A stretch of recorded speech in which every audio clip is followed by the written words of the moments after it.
ಇದು ಹಾವೇರಿ ಜಿಲ್ಲೆಯ ರಾಣೆಬೆನ್ನೂರು ತಾಲೂಕಿನ ಚೌಡೇದಾನಪುರ ಗ್ರಾಮದಲ್ಲಿರ್ತಕ್ಕಂಥ ತುಂಗಭದ್ರಾ ನದಿ. ಇವತ್ತು ದಿಢೀರ್ನೇ ನದಿ ನೀರಿನ ಪ್ರಮಾಣ ಹೆಚ್ಚಾಗಿ ಇರೋದರಿಂದ ಇವತ್ತು ಮೈದುಂಬಿ ಹರಿಯುತ್ತಿರುವಂಥ ದೃಶ್ಯವನ್ನು ನಾವಿಲ್ಲಿ ನೋಡ್ತಾ ಇದ್ದೇವೆ. ನಿಜಕ್ಕೂ ಇವತ್ತು ದಿಢೀರ್ನೇ ಒಂದೇ ದಿನಕ್ಕೆ ಇವತ್ತು ಈ ಪ್ರಮಾಣದಲ್ಲಿ ಬಂದಿದೆ.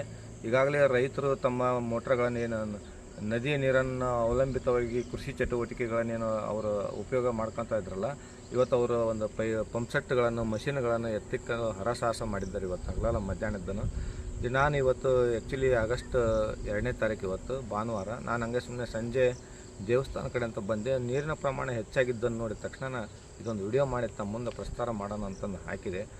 ಆ್ಯಕ್ಚುಲಿ ಹೇಳ್ಬೇಕಂದ್ರೆ ಈ ಸರಿ ಮುಂಗಾರು ಮಳೆಯ ಕೊರತೆ ಬಹಳ ಕಡಿಮೆ ಇದೆ ನಮ್ಮ ಭಾಗದಲ್ಲಿ, ಉತ್ತರ ಕರ್ನಾಟಕದಲ್ಲಿ ಕೆಲವು ಭಾಗದಲ್ಲಿ ಮಳೆ ಆಗಿದೆ. ಆದರೆ ತುಂಗಭದ್ರಾ ನದಿ ನೀರು ಇವತ್ತು ಈ ಪ್ರಮಾಣದಲ್ಲಿ ಹರಿತಕ್ಕಂಥದ್ದು ನಿಜಕ್ಕೂ ರೈತರಿಗೆ ಒಂದು ಒಳ್ಳೆಯ ಖುಷಿ ಸಂಗತಿ, ಬಹಳ ಹೆಮ್ಮೆಯ ಸಂಗತಿನ ಅನ್ಬೋದು. ಯಾಕಂದ್ರೆ ನದಿ ನೀರು ಬರ್ತೈತೆ ಇಲ್ಲ ಅಂತ ಕನಸು ಕಾಣ್ತಾ ಇದ್ರು ಇವತ್ತು ಜನ, ಅಂಥದ್ರಲ್ಲಿ ಇವತ್ತು ನದಿ ನೀರಿನ ಪ್ರಮಾಣ ಹೆಚ್ಚಾಗಿದೆ. ನಿಜಕ್ಕೂ ರೈತರ ಮುಖದಲ್ಲಿ ಬಹಳ ಸಂತೋಷದ ಒಂದು ವಾತಾವರಣ ಕಂಡು ಬರ್ತಾ ಇದೆ. ಆ್ಯಕ್ಚುಲಿ ಹೇಳ್ಬೇಕಂತಂದರೆ ಈಗಾಗಲೇ ನದಿ ನೀರು ಈ ಮುಂಗಾರು ಮಳೆಯ ಸಂದರ್ಭದಲ್ಲಿ ನದಿ ನೀರು ಇಷ್ಟತ್ಲೆ ಇದಕ್ಕಿಂತ ಹೆಚ್ಚಿನ ಪ್ರಮಾಣದಲ್ಲಿ ಬರ್ಬೇಕತ್ತು. ಯಾಕಂದ್ರೆ ಇದು ಬಂದಿರೋ ನೀರು ಬಹಳ ಕಡಿಮೆ ಅಂತಂದು ಹೇಳ್ಬೋದು.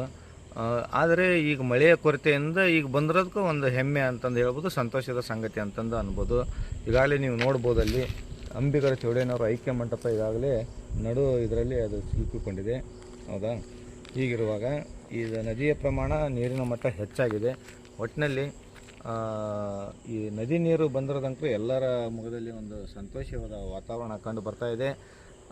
ಹೆಚ್ಚಿನ ಪ್ರಮಾಣದಲ್ಲಿ ಇನ್ನು ನೀರು ಬರಲಿ, ಕೆರೆ ಕಟ್ಟೆಗಳು ಎಲ್ಲ ತುಂಬಲಿ, ಅಂತರ್ಜಲ ಹೆಚ್ಚಿಗೆ ಆಗಲಿ, ಜಲಚರಗಳು ಪ್ರಾಣಿ ಪಕ್ಷಿಗಳಿಗೂ ಎಲ್ಲರಿಗೂ ಒಂದು ಅನುಕೂಲ ಆಗಲಿ, ದೇವರು ಎಲ್ಲರಿಗೂ ಒಳ್ಳೆಯದು ಮಾಡಲಿ.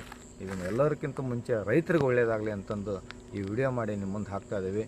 ಇದುವರೆಗೂ ತಾವೆಲ್ಲ ವೀಕ್ಷಣೆ ಮಾಡಿದವರಿಗೆ ಹೃತ್ಪೂರ್ವಕವಾದಂಥ ಧನ್ಯವಾದಗಳು. ನಮಸ್ಕಾರ.